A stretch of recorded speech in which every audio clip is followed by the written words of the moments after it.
wild animal. It specifically means, in the veterinary world and in the animal protection world, it is a species that was once domesticated and then has had to revert to the wild for whatever reason. But please do not believe that just because they're quote-unquote feral and live in the wild, that does not mean that they're adapted to live in the wild. A wild animal species, a bobcat, is adapted to live in upstate New York. A domestic Felis catus has not.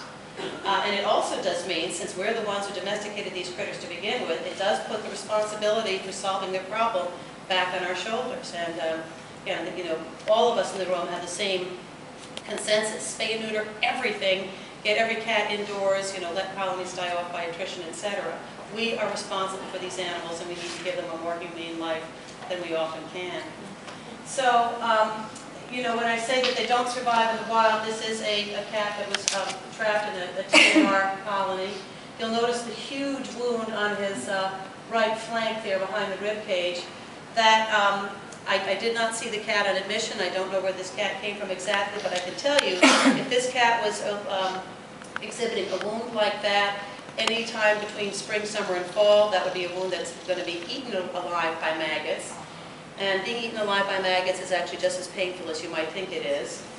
He's also very scrawny, even though he's a domestic long-hair. You, I'm sure, can see that there's more hip bone, thigh bone, shoulder bone, and backbone than you should see in a typical well-cared-for, well-fed animal.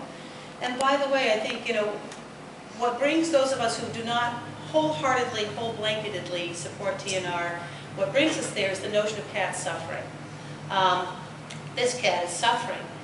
But, you know, cats and dogs as well, but cats much more even than dogs, are very secret about suffering. And that's why even when I have owners who adore their kitties are eating off of silver platters and have a butler with a little towel over his arm, rushing around doing a fancy feast, whatever, they will not recognize pain in their cat or even pain in their Labrador because the dog and cat doesn't complain.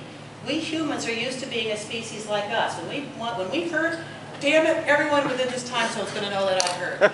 And we're going to bitch, and we're going to moan, and we're going to whine, because we evolved as a social species who, even back in caveman days, we had nephews and nieces and uncles and aunts in the cave with us who would care for us if we were sitting there screaming and throwing our crutch at someone. Whereas cats and dogs evolved from wild animal ancestors who knew that if you sit in the wild vocalizing about pain and indicating weakness or disability, predator solves the problem for you real quick.